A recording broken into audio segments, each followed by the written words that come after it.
এতই এইটুকা সে সব দুইটি হবে না আশা বলি দাদা লেয়ার ধরে সাপল দেরাম টাইনি টেনে দিম সেই 16টা সাপ বেড়ে আমার শাড়িয়ে মাথায় গেছে এবার না পাখি আরম ক্যাস ক্যাস করে ডাকতিছে তা কইছে কি রে এবার আগে যায় দেখি ওই সাপের গর্তে সাপ ঢুকতে পারে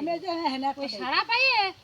মানে ওই নটটা গর্তে ঢুকিছে ঢুকলি ওর মাথা ঢুকতিছে না এত মোটা খুশিয়ে খুশিয়ে খুশিয়ে খুশিয়ে যায় ঢুকিছে লে আজ তো বেরিয়ে রইছে পরে আমার শাড়িয়ে তো দেহে দোকান এসে খবর কইছে খবর কইয়ে আশাবালি ছিল সব দাহিয়ে নিয়ে আসে ছবি তুললি 20 টাকা